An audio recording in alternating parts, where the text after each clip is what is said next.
This podcast is a member of the Voices of Wrestling Podcasting Network. Visit voicesofwrestling.com to hear the rest of our great podcasts, as well as show reviews, columns, opinions, and updates across the world of wrestling.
Welcome back, everybody, to Wrestling Omakase. It is episode number 131, and this week we're here to talk about the New Japan Pro Wrestling New Beginning in Osaka show, which we just finished watching. I thought we were here to talk about our 2020 Oscar predictions. No, I don't. I don't even know what the fuck I think is. 1917 should win Best Picture or Parasite. Is that what I'm on the wrong show. I'm sorry.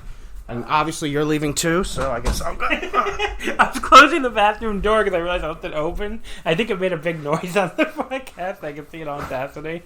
So this is a John and Quinlan record together show, which is not the most professional episode, but Quinlan, is back, my buddy here, back to record in studio, as it were. Maybe I'll go take that sound of the door slamming out of it. It's fine, don't worry. But yeah, I just remember if I leave that door open, it makes like an echo or something. So okay. Let me go close the bathroom door, which I should have done before I recorded. But look, you people listening, you don't pay me. One person paid me. One person gave me a Red Circle donation. So that person, I don't know. How the fuck should I know? But one person did give me a $9 donation one time. So to that person, I'm very sorry for that act of unprofessionalism. The rest of you don't pay me. So, I don't owe you anything. But anyway, welcome to Omakase. Mr. Quinlan. Yeah. What'd you think of the New Beginning in Osaka? It was pretty good. I really enjoyed it. Pretty good. Yeah, I liked the New Beginning tour this year. It was better than Fantastic. The tour this year was awesome. Yeah, Fantastic Mania was disappointing. And I like Fantastic Mania, but this year I wasn't that into it. But I didn't watch any of it. Okay. But I really enjoyed these shows, yeah. Well, Fantastic Mania, when the people that like CMLL look at these cards and are like, yeah, this is crap, other than like one match, I'm like, well, if the people who actually watch then it's probably not CMLL all the time can say that there's nothing good on the cards, then I'm sure we're not going to get anything out of it. But I watched last year, but I didn't watch this year really at all. Oh, I did watch the first show in Osaka. Because I wanted to see Naito with both the belts, honestly. I watched every show that was available, so... Yeah. So the New Beginning tour wrapped up here with a gigantic crowd, 11,411. I'm going to have to ask you to stop playing Fake Grand Order while we record the podcast. Stop playing. That's when you have a fucking addiction, pal. When you're recording a podcast and you're still playing your fucking mobile game. I was in the middle when you started, and I just wanted to finish this battle, which now I'm done. So. Okay. Sound like my aunt with a slot machine. Okay. But, so New Beginning in Osaka. This usually doesn't cost me money, though. Usually. Usually doesn't cost. So you're not one of these people that spent, like... I remember one time, so we have our mutual friend Henry. I asked him how much he'd spent on New Beginning in Osaka, and do you know what his answer was? Yeah, on New Beginning. Wow. I'm sorry. Wow. Did he fly all the way to Japan to see the show? On Fake Grand Order. Because I saw him yesterday, so I'm surprised. Do you know how much he spent? I asked him, do you know how much he spent? Was it on the Japanese or English? I'm like gonna make myself cry. I asked him how much he spent on Fake Grand Order. You know what his answer was? What? Don't worry about it. Yeah. No, so some people do spend money on it. It must be a lot of money. So how much have you spent on it lifetime?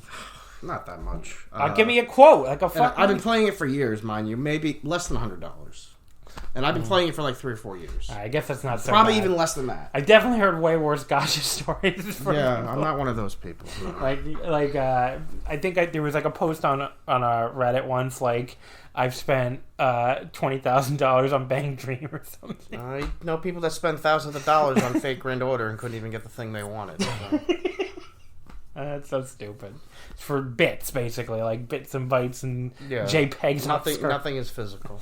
So anyway, new beginning in Osaka. This was a weird show because, first of all, I guess, for a New Japan show, it's not that uncommon. Up until match 6, this was a pretty disappointing show. Like, the undercard really wasn't that great. If that's what you think. There were a couple matches that were... Match 2 and Match 4, I thought were both very good. Okay, so we're a little... You. Match 4 I liked. Match 4 in the middle of it, you said it was an awesome match. Yeah, match 4 was really good. Fine. And now... So you lied. No, match 4 was really good. But the junior tag title match was disappointing, and the SANADA-White was disappointing. But the last 3 matches of the show were all fucking incredible. So, I mean, anytime you get like 3 straight matches that are all over 4 stars to end a show, I mean, that's a really, really good show. Yeah. So, by the end of it, it was a really good show. Why don't we just start at the top and go down instead? We do that sometimes, and I feel like I have way more to say about the major matches. So first of all, the main event, the double title match, Tetsuya Naito defending both championships against KENTA. This is a match I feel like some people probably are not going to like, and why are we starting with the main event? I want to start at the top and work our way down because I have way more to say about the main matches. Okay. We've done that before. Do you ever listen to the show, buddy? Sometimes. I've never heard you do this before. We've definitely done it before. So this is a match that I think some people are not going to be, as into, and I get it because I mean it went almost 36 minutes. Yep. It was a very long match, which, if people were hoping this was going to be the New Japan main event to finally break the super long main event streak, they were, apparently wrong. Yeah, I mean, this went longer than some of the recent Okada title matches. Naito did retain, of course, with the Destino in 35-50. We got color. He got color, but we'll go from the start of the match. But I'm just saying, like, that was the result. So I can see why some people are not going to like this. I can see, there was a lot of stalling by KENTA at the start, which, that probably, like, when they hit the 25-minute call, I was stunned that it was 25 minutes. And then I realized that's because they did literally nothing for the first 5 minutes or so, because KENTA did so much stalling. Now, here's my hot take. But, okay. The nothing they did was more interesting, entertaining, and, like, meant more to the match than the nothing in some Okada title matches. Okay. Like that Okada Ibushi title match where they just fucking did absolutely nothing for 15 minutes. The nothing here meant more to the story of the match. These 2 dickheads, especially KENTA stalling, but then Naito got involved with the stalling at the end too, than a lot of the early parts of some Okada title matches. Well, this was the stuff that Naito used to do when he debuted his Tranquilo character. Yeah. So it was like, and they were telling the story about the 2 of them. Yeah, the 2 of them being the same. I mean, they did a good job telling that story in English commentary too. Yeah. With like, that Kenta's doing a lot of stuff that Naito does and getting booed instead of cheered. But yeah, I mean, like, I can see why some people are going to hate this match. The grapple average wasn't as low as I thought it might be. I think it's like a 3.88 right now. So beat that other match. Almost horrendous. Almost 4. So, that's not quite as low as I thought it would be, but I can see why a lot of people are going like, it seems like there's a lot of like 3 3/4. Which is, I mean, still a very good rating to most people. I mean, still a very good match. But like, it did have a lot of stalling, first of all. A lot of stalling. I mean, like KENTA, it was started with like a really long, well, first of all, it started with KENTA coming out the entire Bullet Club, which, ended up meaning nothing, really. Well, I think it was supposed to be like, well, of course KENTA would try that, and then Red Shoes kicked them out. The biggest idiot in the world is Tama Tonga, who, like, shoved down Red Shoes. I'm like, what do you think? He hadn't actually tossed them out yet. He was, like, just yelling at them. It's like, of course he's going to toss you out when you fucking push him down. I mean, what do you expect? So, yeah, he was the biggest moron. But, yeah, they all got kicked out. The crowd chanting for them to go home a lot, and they would look around incredulously like, how dare you tell us to go home, which I thought was kind of funny. But yeah, the actual match started with a very long stall session. Really, really long. They get back in the ring. When Kenta gets back in the ring and they finally lock up, Naito gives him a clean break and Kenta immediately rolls out again. So it just keeps going on and on and on. When Kenta tries to... Oh, at one point they showed Tanahashi a commentary, and for some reason he looked very amused by this long stall session. And I'm sure what he might have been thinking in his head is, how do you like it, Tetsuya? Yeah. Because how many times has Naito done that to him? Yeah. That was one of the most memorable times. I remember when Tetsuya first debuted the character in the G1. He fought Tanahashi and kept doing that. Yeah. He kept just acting like he was going to lock up and then rolling out of the ring and saying, "Tranquilo, hold on." I think Tanahashi was like, "How do you like it, bitch?" Yeah. But that was really funny, just seeing him at ringside with this big smirk on his face. So when Kenta does get in the ring, finally, Naito attacks him. He does the dive fake-out pose, and then when Kenta goes after him, Naito rolls out of the ring. So it's almost like, well, I can do it too, buddy. I invented this shit. Yeah. But finally they fight a little bit, and then Kenta rolls out, and Naito just tosses him into the railing over and over and over again. So, it was kind of like him getting his payback at the start. When Kenta took back control, though, and, tossed Naito into the railing, I noticed he grabbed a Naito bear out of a fan's hands at ringside and, stepped on it. I'm like, what an asshole. That is true heel work right there. Then we had the long beatdown segment by Kenta. I mean, this was probably the weakest part of the match. There was some good stuff in here, when Kenta at one point was hit me, and you're thinking it's gonna be the Puro tough guy thing, which he used to do himself a lot, back in the day, and you would just seen over and over again in Moxley and Suzuki daring them each other to hit them, and he does the hit me pose, and he just ducks it instead and drops him with this really great DDT. So that was a really cool spot, I thought. Naito, he got rocked with Kenta's signature kicks. But he finally makes a bit of a comeback with his one-legged dropkick. There was a cool spot where Kenta, after he took back control again, Naito did his leg sweep, but he did it from the apron, which I thought looked good, and really took the legs off from under Kenta, and then did the delayed neck breaker on the apron, which looked nasty. Kenta got Naito right back there with the elevated DDT on the floor, and tried to take the count out because of course he did. This is where we got the 25-minute mark. So Kenta, he basically used Red Shoes as a human shield to set up the game over as a submission. The problem, I think, with that, and why that didn't get a great reaction, is who the fuck is Kenta beating with the game over in New Japan? I think almost Yoshihashi. Some juniors, I think only a few people, not really that many. So it took a while for the crowd to really get into the game over as a possible finish. They did finally kind of get them by the end of it. As Naito was crawling for the ropes, they did finally get into it. Oh shit, maybe they'll actually stop it. And he pulled Naito's arm back. Yeah. But Naito did finally make the ropes.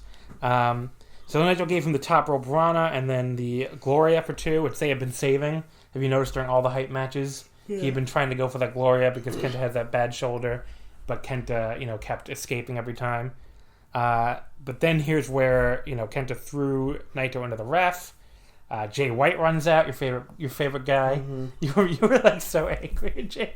You are the biggest mark in the world when it comes to Jay White. You get so fucking mad every time he's on the screen. We'll talk about that later. It's just really funny. So he gives Naito a sleeper suplex.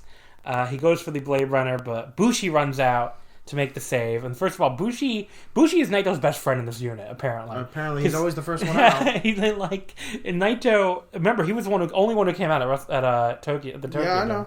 So he runs out to try to make the save. He tries to spit the mist in White's face, but White ducks it, gives him the Blade Runner. Then Hiromu runs out and hits White with a super kick and drags him to the back. So that was cool that they got Hiromu in there and I guess set up the post-match. And then Kenta and Naito took into overdrive. Again, very similar to a lot of Okada matches that people praise a lot more than they probably praise this. This got really, really good at the closing stretch. They had an exchange back then where Kenta countering the Destino with an Okada-style spinning short-arm lariat for 2. I thought that was kind of cool in a way Okada's had a lot of success against Naito in the years, so why not rip him off kind of and use one of his big counters. Naito then counters the go to sleep into one of these awesome mini Destinos he does, this counter Destino. and that the crowd goes crazy at this point with Naito chants. There was a very pro Naito crowd, which is funny because like other than like two guys booing, I think it was just nothing but cheering for Naito. And you, of course, remember when Osaka was like his worst building. Yeah, was that the building where he told him if I don't come back with the title, you can boo me? Yes. Okay. many years ago. Yeah. Like when he first took your Dome title match. Yeah. Yeah, and this was a crowd. We didn't even mention this crowd was 11,411, a total sellout. Gigantic crowd, bigger than some Dominions, and you have to give a lot of the credit to this match. Obviously, it's the main event, and you could hear like the crowd was super into this. But yes, this Naito was very over here along with Kenta. But Kenta, he at one point he counters to Valencia. He had exposed the turnbuckle earlier, and he just throws Naito as hard as he can at this turnbuckle. Too hard as it turned out, because Naito bleeds a fucking gusher. So you think that was hard way? You don't think? I think that was hard. That was hard. Are you kidding? Yeah. How do you have time to bleed? Yeah, and the blood was just all of a sudden just there and everywhere. Yeah. So he just tosses him as hard as he can into that turnbuckle. Naito's bleeding a fucking gusher. Yeah. Kenta does like a roll up on a handful of tights. That was a great near fall. That was like, I thought you were gonna have a heart attack. Yeah. That one got to you in the crowd more than the game over, I think. Yeah, the crowd thought that. I think they thought if Kenta was going to pull something, that was going to be like that. So Naito's covered in blood. He takes the Bushiaku knee for 2. He counters to go to sleep into a reverse Rana. He hits Valencia for 2, and then finally Destino for the pin. So I thought the closing stretch of this was awesome and elevated. I was probably at 4 for a while. Like I was thinking, it was really good like character stuff, but I didn't really get over the top for me. But the closing stretch, the accidental blood, which I'm always kind of a mark for, and the Naito just covered in it by the end and just looked like he just went through a fucking war. So that really worked. I went 4 1/4. I thought this was really awesome. The third best match on the show, though, which we'll talk about, but really good main event. Second best for me. Okay, and just a pretty incredible match that I think some people are not going to like it because I had the big stall session and maybe the Kenta beatdown was a little boring or whatever. But I thought this was just masterful character work by both guys. I thought Kenta was just really like on another level again as like a totally hateable heel, and the closing stretch was awesome and just a really great main event. I don't know, do you have any final thoughts on the match? No, I agree with you, but it was the second best match of the show. Okay. But yeah. Well, I'll see which one you had worse, I guess. There was the post-match. The post-match, Naito first of all, he told Kenta, as you're staggering to the back, no tranquilo, hurry up. Which I thought was really funny. No tranquilo. But yeah, and then the crowd was totally chanting his name. He calls out Hiromu.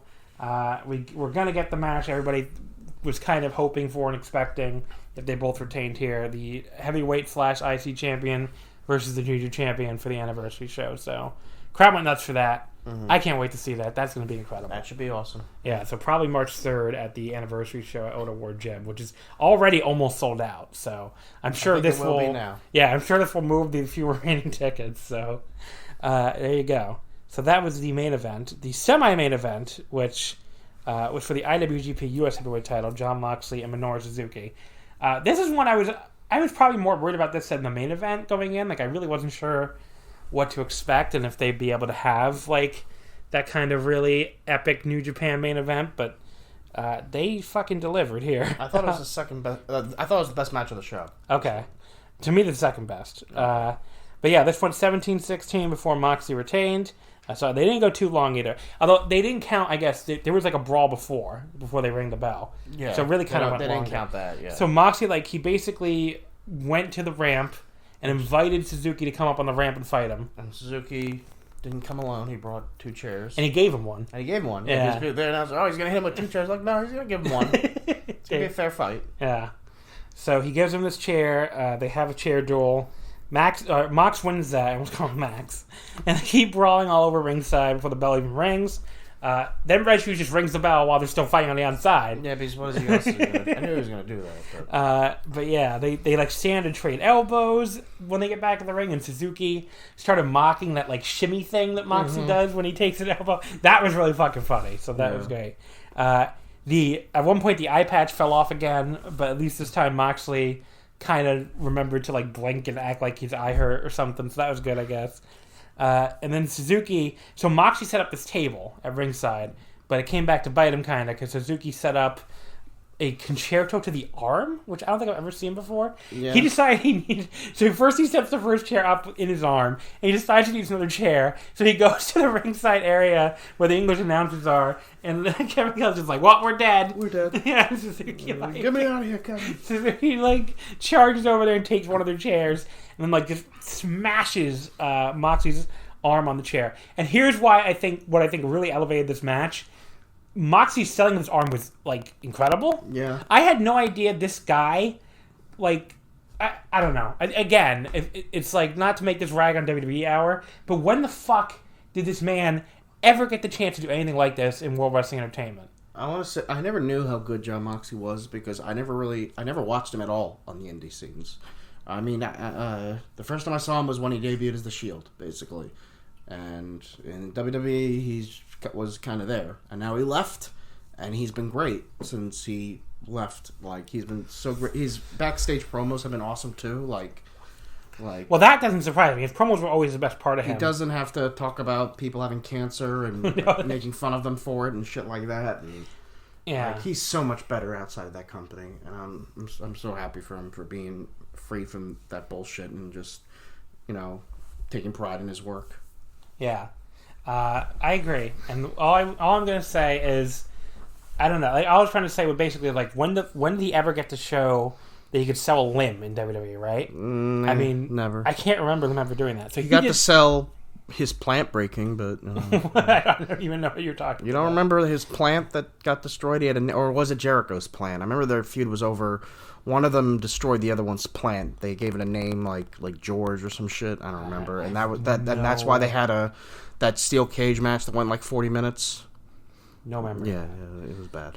Anyway, so Suzuki gave him that concerto. Mox turned an armbar into this one-arm powerbomb through the table, which makes Suzuki smile a lot, and that kind of sets the theme for the rest of the match, where Suzuki really seems to enjoy pain. They both take parts of this broken table and break it over their heads, which was disgusting. Like, Suzuki actually busted himself open doing that a little bit. You could see a little bit of blood. Yeah. So that was gross. But yeah, here's where Moxley did a great job selling that arm. He just kept selling it even during the next elbow exchange. Like, he would hold it, he'd hit the elbow on the right, add a little bit less to it. He started trying to throw elbows with his left.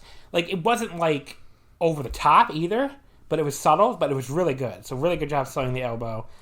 He hits the Death Rider out of nowhere, but only gets two, which, the crowd kind of was like, whoa. Moxley grabs two chairs and tries to do the dueling chairs thing again, but Red Shoes kind of stopped him, and they have a tug-of-war over the chair. He breaks one chair over Suzuki's head, hits the Death Rider in a second. Somehow Suzuki gets up again, like a fucking movie zombie or something. And there's another exchange before Moxley hits a huge lariat in the Death Rider for the pin. Oh, I forgot the other part where he sold his arm really well. He hit that running Regal knee, and he only covered him with the left arm. He couldn't cover the other arm. So he did a really good job of the arm. But yeah, I thought this totally lived up to the hype. Just great wild brawl. I went 4.5 stars. I thought this was fucking awesome. Yep, 4.5. I love this match.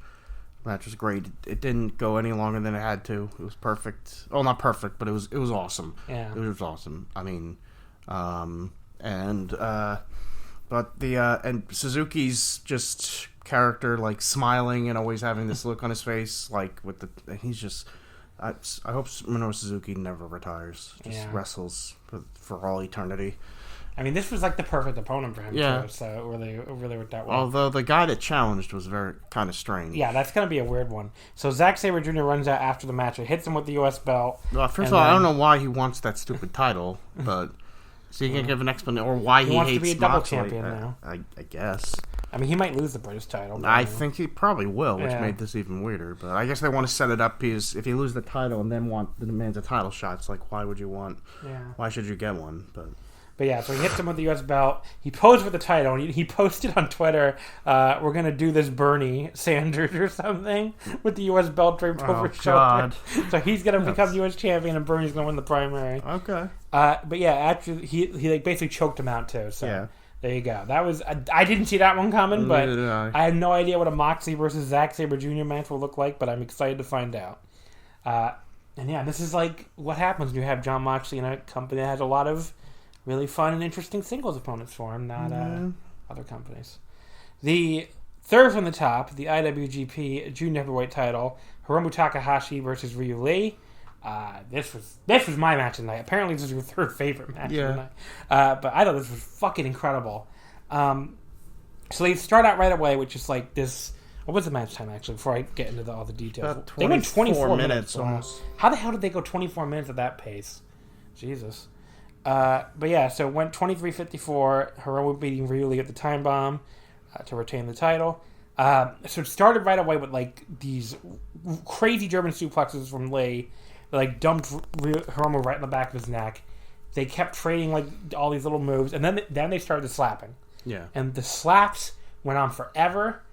But it was fucking awesome. Too long. But no, I don't think it went on a second too long. Calm down. I thought it was incredible. I mean, the fact that they managed to do such a long portion of the match just on slapping each other, never lost the crowd for even a half a second. That crowd was going nuts for every single one. Yeah. That crowd was more into these two dudes slapping each other than, like they're into like long wrestling exchanges sometimes. And I think that just speaks to their talent as performers, their selling, their facial expressions and everything. The fact that they're able to get the crowd to care so much about two dudes slapping each other for that long, that was awesome. Every time we were coming out of it, they would just do another slap at the end of like that was so good. I don't know what you're on to think it went too long. I thought it was awesome.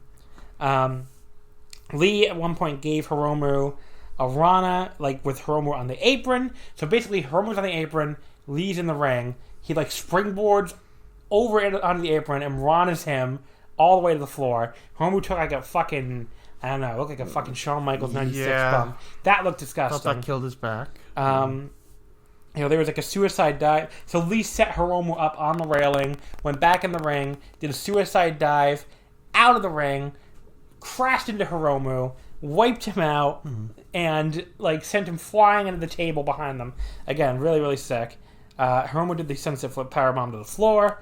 Lee went for the Phoenix Plus on Hiromu, which of course is the move that paralyzed him.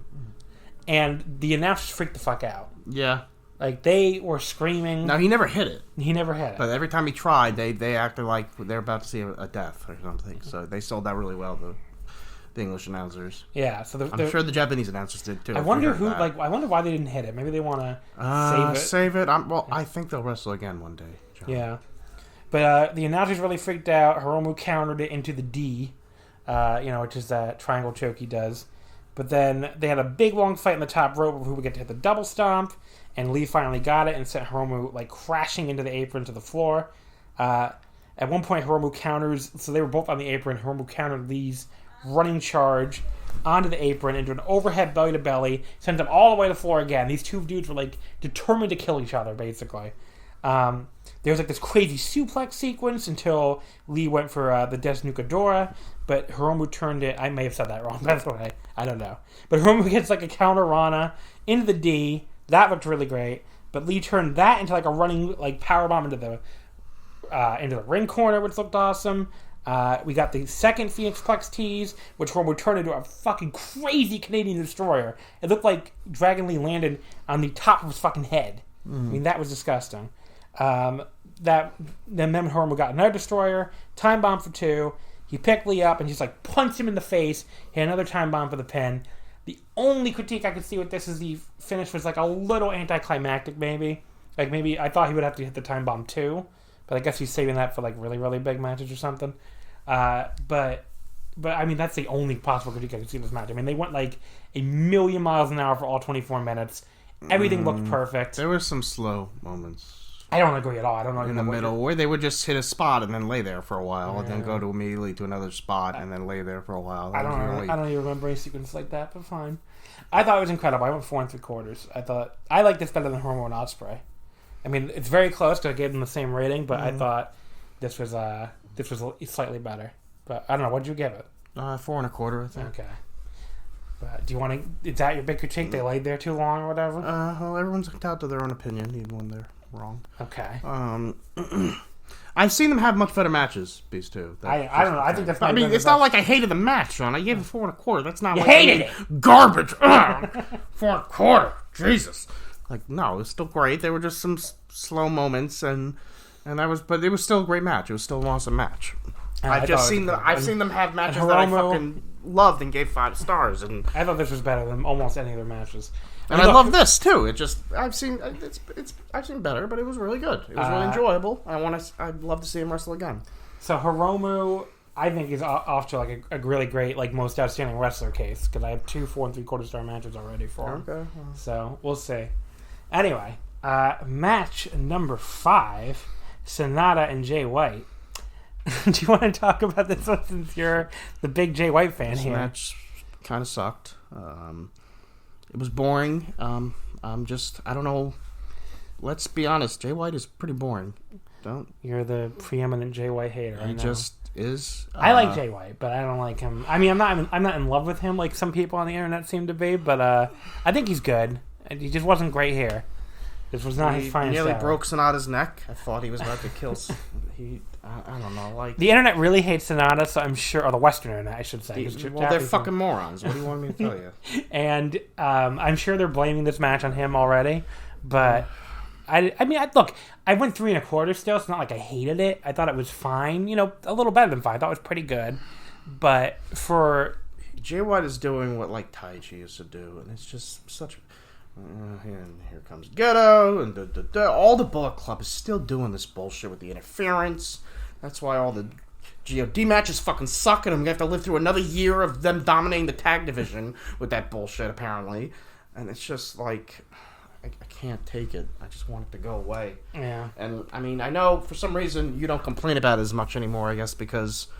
I mean, you used to say that was the reason you hated it, but I think it was just because the Elite existed, and now that they're gone, you don't mind it so much. All the Bullet Club interference. I hate the Bullet Club. I'm not big. They're my least favorite unit in Japan. You just said you love Jay White. And I didn't say I love Jay White. I thought you said. Rewind the show. I hate the GOD. I think they're the worst.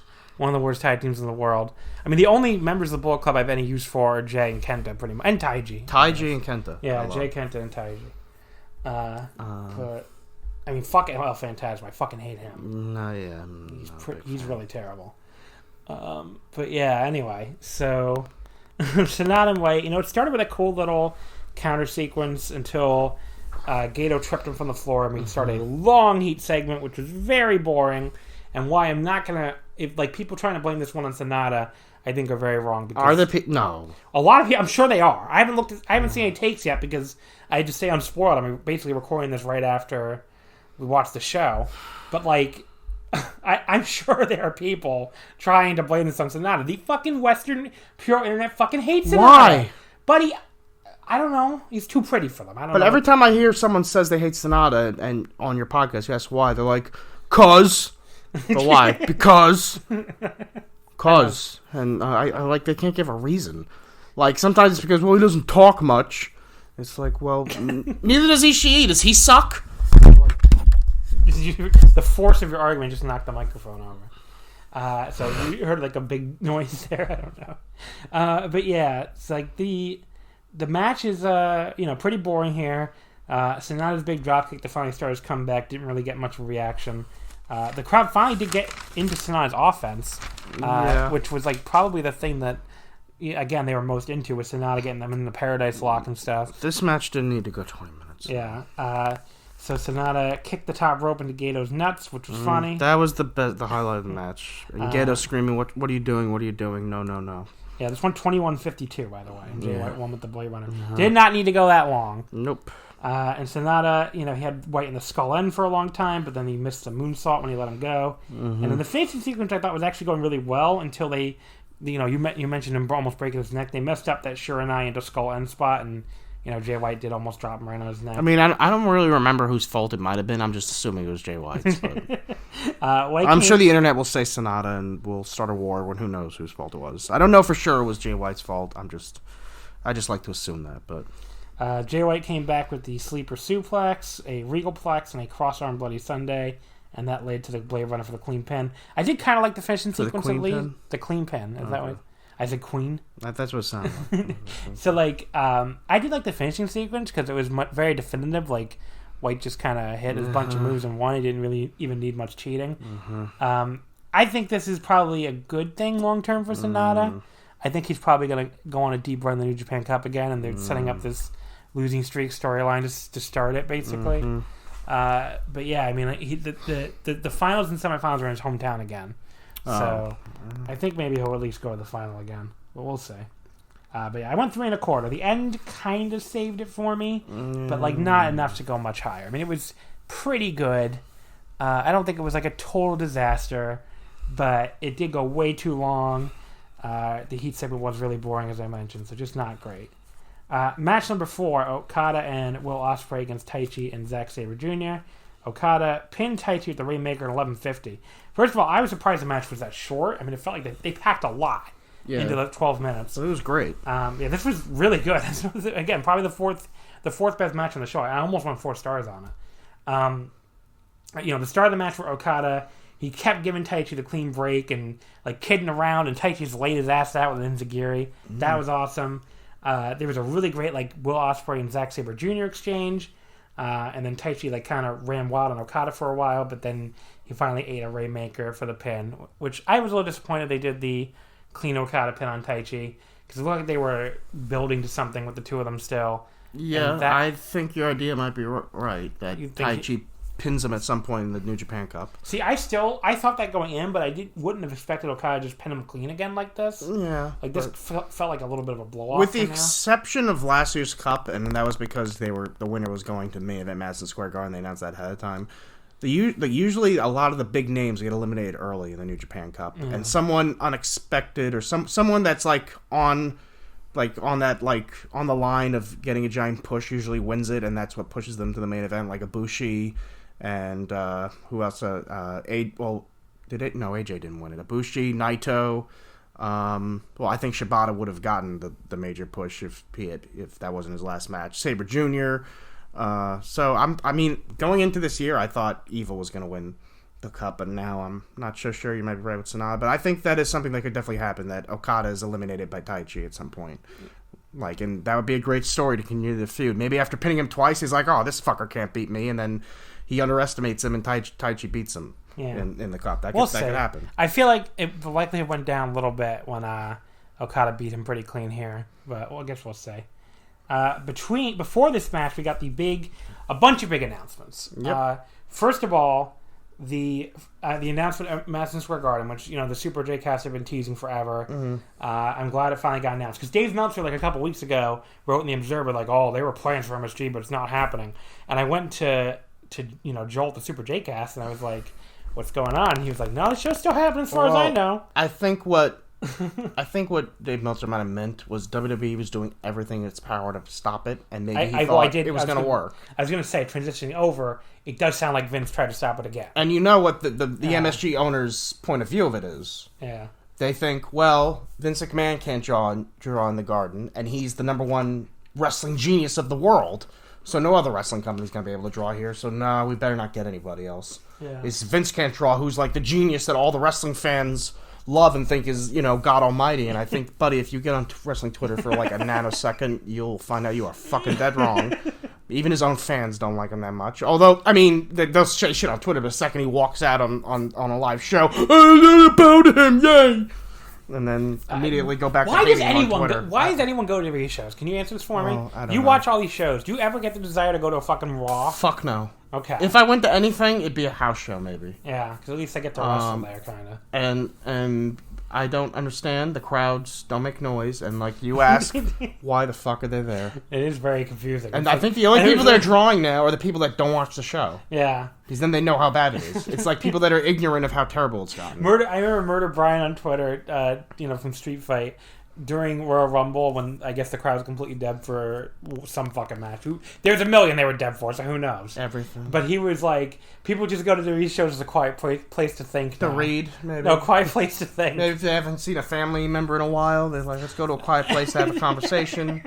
Maybe they go to meditate. I don't know. It is really funny. But they don't make any noise, all right. But yeah, so New Japan, back at Madison Square Garden on I can't fucking wait. August 22nd. They haven't announced when tickets go on sale, right? Yeah, they haven't announced it yet. We're going to get good seats? Yes, we're going to get good seats. You're going to use your connections? Oh, yeah, my connections. Buddy, you got connections. The Wrestle Kingdom... The people at NYC thought you worked for the company, so why don't you try to go with that? That was really funny. When we were hosting that New Japan Pro Wrestling panel at Anime NYC this year, the official Anime NYC photographer... He was. I don't think he was official. I think he was just. No. He was. I saw it on his badge. So he was taking pictures and stuff. And he comes up and he says, since you work for New Japan, I forget what the question was, but something like you work for New Japan, so blah blah blah. And I'm like, no, I don't work for New Japan. Oh, you just work for the town office? I'm like, no, we don't. Oh, you just work for foreign relations. And he kept naming different positions, and we kept saying, no, we're just two geeky fans. We don't work for. We should have just gone with it eventually. Yeah. Well, you were wearing your collared shirt that all the officials wear. Maybe that's why he thought. And he was like, "Oh, this is obviously an employee of." He just kept going. Well, you work for right? I'm like, no, we don't work for anything. We're just fans. And I host. But that is all industry. I work for Wrestling Omakase. Yeah. For, as I mentioned at the start of this episode, for $0. You get some money. I hear ads every time I listen to your show. Before the fucking changeover to Red Circle, buddy. Oh, okay. I explained this to you. I think last time you were on. Anyway, I mean, there might be some ads coming soon. Finally. Firehouse. What was I going to say? And I totally lost my train of thought. MSG. So I like the new name they went with. This was the second choice. There was an original name. I don't know if I can say it because it was told to me in conference. I'm not gonna. I'll tell you off the air. The second name was Ring of Honor included. That would have been a good name. The name they went with was Wrestle Dynasty, which I like that idea because they're like, oh, first there's a Wrestle Kingdom, now there's a Wrestle Dynasty, and I think it's important to signal to fans yes, this is going to be a really big show. We're going to do the big main event. Not a single fucking ROH guy better be on the show. Keep them away. They better have pictures of all the ROH roster and officials and saying, do not let this person into the building like they did with Enzo. And put Enzo on there too, since he fucking ran in during the last time they were in MSG. Well, because Ring of Honor ran in. It's not just tell them to go fuck off. We had your chance to run with us, MSG, and you fucked it up. The show last year sucked from Ring of Honor's side, but Ring of Honor's been doing good stuff lately. We talked about this earlier. No. Okay. No. I like the card for Super Card of Honor. Good for you. So, okay. Come on, that Kenta Ishimori against Dan Maff. That's the one thing I would want to see. Jeff Cobb, that sounds so good. That other match sounds like the match they'd show on an endless loop in hell. Fucking Scroll and Jay. Yeah, this is this is hell. I would like to see that match just to see what the fuck it is. I don't necessarily think it'll be great. Although I don't hate Scroll that much, but no. And then the 6-man tag with the God, what the hell are they called? The Mexa Bloods, I think. Sure. I think you called them Mexicals before. I called them. I think I just said the Mexicans. Yeah, well, this is bad too. Are they all even from Mexico? I don't even know the numbers. But I meant to say the Mexa Bloods, not the Mexicans. John is canceled. Everybody. The entire South American continent is just Mexico. But yeah, it's Ray Horace, Bandito, right? Bandito and Flamita. Okay. But yeah, those three against, I think, Ospreay, Amazing Red, and Rocky Romero. Mm-hmm. That'd be really good. Okay. Yeah, that'd be really good. So why aren't you going live? I don't know, because I got enough fucking shit planned. Anyway, Wrestle Dynasty. We're totally off track here. But yes, Wrestle Dynasty, August 22nd. I think that'll be a really big some really big main event, probably. I hope so. A big show. I'm really excited to get back to Madison Square Garden. I want to see Naito with the title live. I've never seen that. You've seen it. I hope he holds it that long. I do too. Yeah, I saw him win the title. I know. I've never seen him defend it live. Oh. Poor man. Thank you. You saw him fucking win his first world title live. So shut the fuck up. Well, we both saw him win a G1 live. Okay, but I didn't see him win the world title. Okay. Or retain it. Okay. So hopefully we see it at MSJ. Yes, I saw him win the G1. I've seen him win the IC title live too. But. We saw Osaka. I've seen him win the IC title. Well, we've seen him win. Dominion, he won it. Yeah. What was the other thing I saw him win? Oh, I guess the G1. Okay.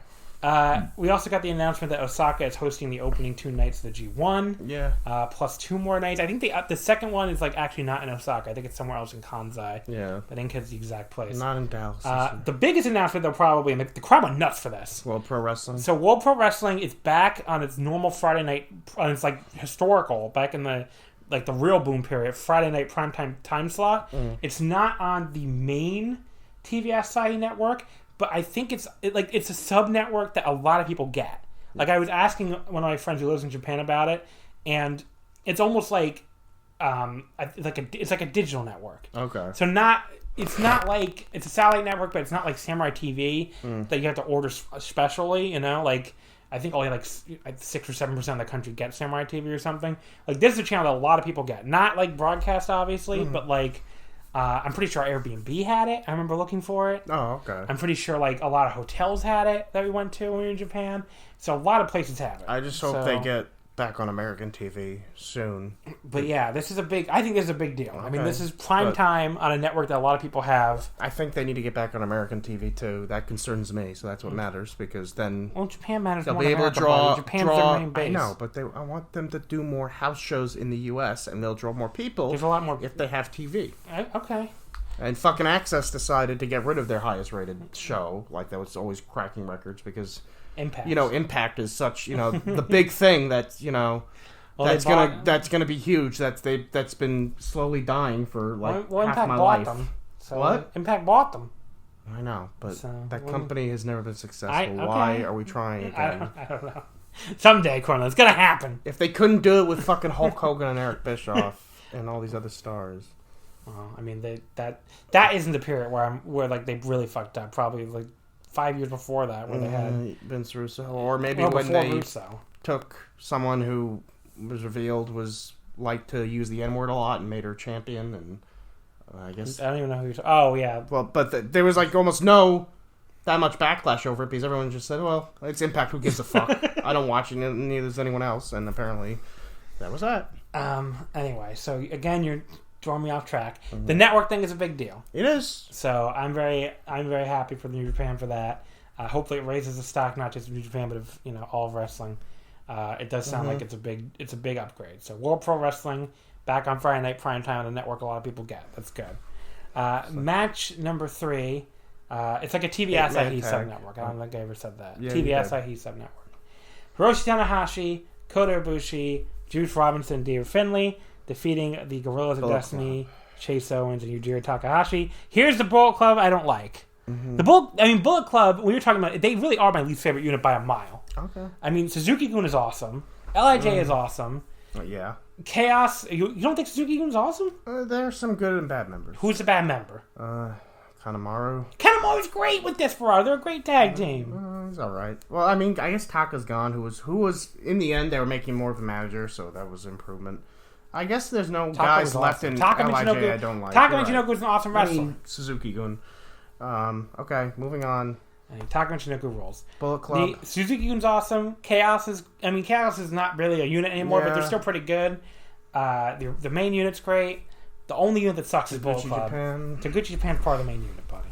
The only unit that sucks is Bullet Club, and it's because of guys like this. Other than, I mean, the GOD is really awful. I like Chase. I was going to say, Chase is, for a jobber, he's pretty good. Yujiro's pretty bad. He gets like once a year to be okay, but he's usually pretty terrible. And then, I don't know, Bad Luck Folly's fucking terrible. Yeah. Probably the worst wrestler on the roster. He used to be better. Yeah. I don't know what happened. He lost weight and got worse. Who else is in the fucking Bullet? Well, El Phantasmo is one of the worst wrestlers on the roster. I think the GOD can be entertaining in, comedy matches and stuff. When Tama Tonga was doing that angle where he wanted to be a good guy, those matches were so funny, where he, get thrown into the other turnbuckle against his will and scream no when they did. He was at Rebut. Yeah. That's what it's all the interference bullshit with Jado. Yeah, I hate that. So Tanahashi pinned Tongaloa with the schoolboy in 1050. After he got hit with the kendo stick. That was hold weird. on, I'll get through it. I mean, it felt like 3 times as long, honestly. Yeah. But it was really good to see Ibushi, obviously after his flu and his near-death experience. I don't know if it's near-death, but it's stomach inflammation. I just realized now that Tanahashi... So I realized what was supposed to happen. Because people were wondering where GOD is supposed to win the titles. I think Tanahashi... Remember, Tanahashi and Ibushi were supposed to fight GOD on the second to last show of the tour. I think that was Miami. I think they were supposed to beat GOD, and then GOD was going to win the tag titles, and then Tanahashi and Ibushi would be like, well, we just beat you, so we should be the first title shot. But here, obviously since Ibushi didn't go... the match didn't happen. That match didn't happen. So instead, we had to have Tanahashi pin Tongaloa here to get the title shot, which also works, I guess. Yeah. But yeah, Ibushi. The only thing in this match I really liked was when Ibushi tagged in and beat the crap out of Chase to pay off that Chase fears Ibushi, or Ibushi fears Chase stuff. Because remember, they were supposed to have a singles match on the tour, too. But yeah, Tanahashi, he got hit with the kendo stick, but then Tanga Loa like put him up for the ape shit, but Tanahashi dropped out of it and got a schoolboy, that like that weird rolling schoolboy he does, where like almost cradles again, basically. That looked pretty good, but the whole match itself was pretty pedestrian. I went 2 1/4. They tried to attack Tanahashi afterwards and give him the magic killer, but Ibushi came in with a double springboard missile drop kick to make the save. So that was kind of cool, at least. And I like that Tanahashi like asked Juice and Finlay for permission to challenge, which I thought was funny. Yeah, but it looked like they gave him permission. So I'm assuming that'll be for the anniversary show. I guess we'll see. Which it seems like a nice little anniversary show match, but yeah, this setup match wasn't much of anything. The IWGP Junior Tag Team titles were Roppongi 3K versus Desperado and Kanemaru. This was one of the more disappointing matches on the show to me. I had pretty high expectations, but I don't know. Roppongi 3K did retain in 1622 with the Strong X, show pinning Kanemaru. This is where I think the people like me, who think Yo is better than Sho, kind of got vindicated in this match, because Sho kind of was like the bad part of this match. I mean, he did a really, really bad job selling his leg. Because they had like basically attacked his leg at Korakuen, so that was like his big weak point. You know, they hit it with the chair or whatever. But I thought he did a really bad job selling it. Like, it's very inconsistent. He would like be fucking screaming in pain 1 second and just running around the next second. It just wasn't very good. But yeah, I don't know. And then like there were like a couple weird botches that looked like Sho's fault to me. Like there was one where like Kanemaru... That was weird. The way, I mean, I don't know if he just was concentrating too much on selling and then like that's what I thought. Or yeah, it was. Or I don't know if he got knocked loopy and was just out of it at some point. But if he was, I didn't see it. Yeah, but, yeah. I mean, there was seemed a little off. It was a little weird. There was still some good stuff in this match. Like when I still thought this match was great. Okay, well, you're a little higher on me. Like when Yo tagged in and like started really rocking Desperado with slaps. That was awesome. You know, some of the work on the leg was good. Like when Desperado was like hitting with the chair to the leg on the floor, and they were really working over it for a while. The problem just was I didn't think Sho's selling of it was very good. The deep impact also looked kind of bad, and I thought that looked like Sho's fault. Like he just didn't. I don't know. He was delayed. Show. I don't know. No, I like Sho, but I just think he didn't look good here. There was a really cool spot where he blocked the whiskey spit and like hit a like German suplex where Kanemaru like spit the whiskey in midair. That looked really good. But yeah, then Kanemaru kicked out the shock arrow and then hit the Strongest for the pin. I went 3 stars and Gentleman's 3. It was fine. It just really, you know, I don't know. There was like too much inconsistent leg selling and too much annoying stuff for me. So it was a very disappointing match, I thought. Do you have any? You said you thought the match was great. I would give it like 3.5 through 3 3/4. I thought it was great. I think Roppongi 3K one of the best, probably the best tag team in New Japan. I think they're very entertaining, and I don't know why John is pointing at me, but talk in the fucking me I'm mic. wrong. I guess I don't know. I guess he hates them, but I think they're very good, and I think they're kind of underrated in a way.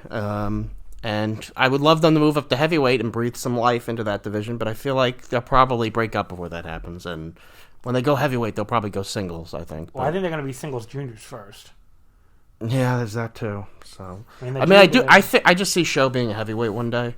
Yeah, possible. He's a little short though. Well, there are other short people that are heavyweight. So. I know.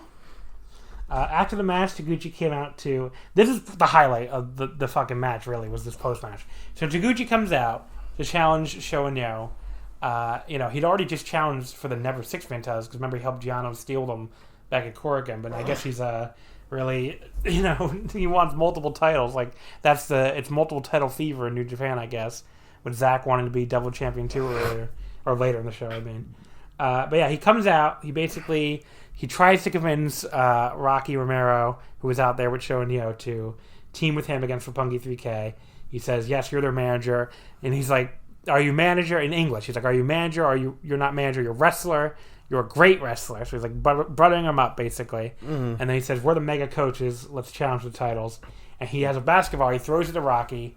He makes like a hoop with his hands, and Yo like holds out his hands to try to like take the basketball. It's like, who's Rocky going to throw the basketball to? I thought it was a funny way to do this decision. And Rocky ends up shooting the basketball through Taguchi's hands. So we get the swish or whatever, and that is how he accepts the match. So we are getting Roppongi 3K versus the Mega Coaches, which they had a really good match in the Super Junior Tag League, if I remember correctly. So, I have high hopes for this, Junior Tag Title match, wherever, if it's either at the one of the upcoming Korakuens or if it's at the anniversary show. So there you go. The opener was the old guy match: Togi Makabe, Tomoaki Honma. Toa Hanare is like a senior citizen. Oh, that's the one non-old guy. Throw him in the I forgot about it in RA. In the senior center. They should throw him in there. And we see Taguchi losing to the team of Manabu Nakanishi, Hiroshi Tenzan, Satoshi Kojima, and Yuji Nagata. Kojima pinning Honma in 709 with a lariat. This was, fine for what it was. The best part was probably on the ramp, when those 4 third-generation guys are all coming out together and the dads all put their hands together, like, yeah. I mean, this is probably the final time all 4 of them team together. Yeah. And then Hanare tried to use, like, the Argentine backbreaker on Nagata to troll Nakanishi, but Nagata quickly countered it into the Nagata. Yeah, he wasn't having that. That was really good. And then Nakanishi got to run wild with his clotheslines and double sledges. He gave a chop off the top to Hanare while Kojima held him. And Kojima then hit the light for the pin. I thought it was fun for what it was. I went 2 3/4. A little strange that Hanare didn't get pinned, that it was Honma. Usually Hanare is the guy that gets pinned for that. But well, Hanare doesn't pin even like Honma. Has he even pinned Honma? What? Has he even pinned Honma? No, but I mean, like, usually Hanare is the one taking the fall. Is what I meant. Yeah. But yeah, so overall, very good show. Yeah. The last 3 matches, I think, are the only things that I recall essential viewing, but yeah, that Okada tag is really good, too. And I think the junior tag title match was good, but you don't like 3K for some reason. I said... Well, it's you. I'm sorry, you hate show. I'm sorry. Okay. So it's okay. Anyway, so... They have no cards yet if you're going to look. They have no cards, okay. But we can talk about what's coming up. Which shows that we don't have the matches for. Shows we don't have the matches for. So New Japan's off for 10 days, and they have 4 straight nights at Korakuen. Wednesday, February 19th is the Tiger Hattori retirement event. Thursday, the 20th, and Friday the 21st are just New Japan Road, which I assume aren't they doing 2 of them? Yes, yeah, Thursday they would have been Honor Rising, but they're not doing Honor Rising because they were sick of Ring of Honor at one point. It looks like Marty has like renormalized relations, but they were pretty. Oh, that was Marty behind that. Yeah, because Marty took over took over the company, and then finally on Saturday the 22nd, the Manabu Nakanishi retirement event. So, like you said, we don't quite have any cards yet, but I'm sure we'll get them very soon since it's only 10 days away for that little mini tour. Yeah, probably after in that, the next couple days. They go to Okinawa for the annual Okinawa Charity Show on the 26th. There's a little mini anniversary tour like they usually do on the 1st and 2nd, which won't be televised. And then we get the retirement shows. I already did that. Oh yeah, those are a big deal. But Nakanishi and Tiger Hattori are both. Okay, you want to say something about them, buddy? Go ahead. No, I'm just saying. I think Tenzan's probably next, but those. I mean, I don't know why Hattori has to retire, but I mean, he's just a ref. But I guess maybe he's an old man and wants to sit down and wants to live in his house in New York, probably, and not keep going back to Japan. So, yeah. He's an old man. He wants to sit down. That's all he wants. That's his only plan. Well, your plan's retirement. Sit down. And then take it from there. The anniversary show is on Tuesday, March 3rd, so about less than a month away already. And we pretty much know the main event is Naito and Hiromu. Yeah, that's the one thing we know. Yeah. And then the Cup. The next night is the New Japan Cup. I mean, it's not even a day between them this time. Oh, wow. But it's only one show. Basically, the next night on Wednesday the 4th is the Korakuen.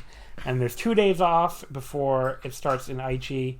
And it goes on for a while. And they haven't said how many people are going to be in it or anything. Yeah, it's going to be. It has to be 32 again. Yeah, I guess. Because the tour is no shorter than last year. I think they added one more show. Yeah. So unless they're going to be like one match a show, it must be a 32-man tournament again. And then after that ends on March 21st, and then there's 10 days off again, and then Sakura Genesis, which we can actually watch when it happens because we're not going to Anime Boston. Well, it's on a Tuesday anyway for some reason. Really? Yeah, Tuesday, March 31st. Huh. So there you go. It's different. Presumably the winner of New Japan Cup will challenge there. Probably. Yeah. So that's at Sumo Hall on March 31st. So that's what's coming up. And apparently the word is that we will get the New Japan Cup brackets after the 22nd. It's like after, like so right still after. Got a while. Yeah. Will they announce participants maybe first? Oh, I don't know. I think they'll probably reveal at Korakuen. All right. So we'll see, I guess. So there you go. That's what's going on in New Japan. Some cool stuff coming up. Yeah.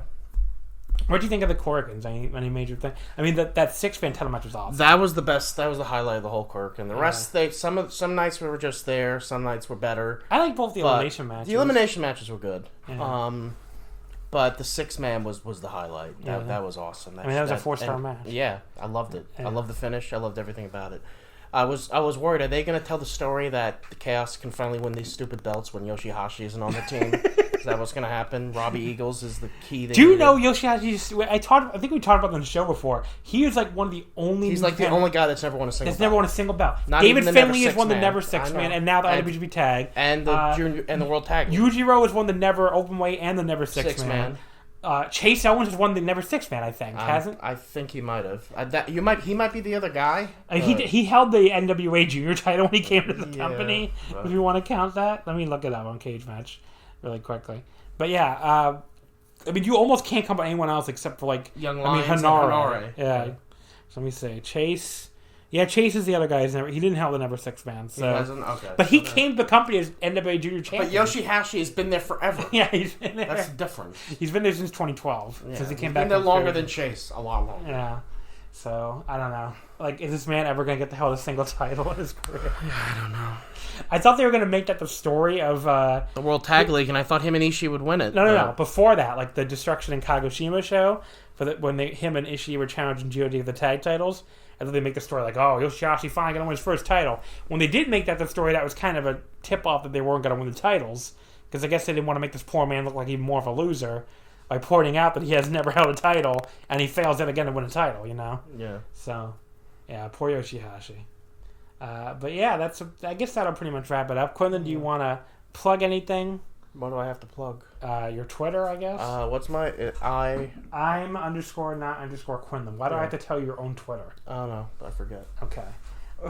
So don't forget to follow us on Twitter. You can follow us at Wrestle Omakase. Wrestling would not fit. So yeah, I've heard that. That's why wrestling is not in the Twitter name. So next week, I'm going to be joined by. You're going to be talking about the results of the Oscars. No. I'm going to be joined by returning guests Paul and Gerard from Voices of Wrestling. We are going to do some non-New Japan. If you're sick of New Japan for 2 straight weeks, we're doing All Japan's February 11th Korakuen, which is coming up in a couple of days. Starting. Looks like a really. Can I finish? Mm-hmm. All Japan's February 11th Korakuen, which has the big Kento Miyahara and Yuma versus Yuma Aoyagi Triple Crown title match that was set up when Yuma turned on Kento. So that'll be cool. We'll be talking the Noah February 16th Korakuen, and I might record like another solo thing on the Stardom Korakuen if there's enough matches out. And take over Portland. No, not take over Portland. I don't And when is the next Blood Money show? I don't even know. You're asking the wrong person. I have no freaking clue. So Goldberg versus The Fiend. Are you sure? Is that happening on that stupid show? That's happening on that stupid show. I'm glad I don't have to watch it. Goldberg versus The Fiend. Berg versus Fiend, as Kevin from the Bad Wrestling Podcast tweeted the other day. Why are they booking that? They're buddy, do you know what the ratings of SmackDown's episode got? It got the second best of 2020. Okay. I mean, I don't know the quarters, so I don't know if it was Goldberg, but if it was, they're gonna freaking cart him out there every week. I guess they're gonna bring back, every legend from like the 90s. They're gonna. How many times can they do this? Are they all gonna try to die in the ring? Well, that is the only people turn to watch people from like their childhood these days because they haven't made any stars. So. I've heard that. I've heard they have many stars. It's a common trope. All right, folks. That'll do it for this week's episode of Wrestling Omakase. Thank you as always for listening, and we will see you next time.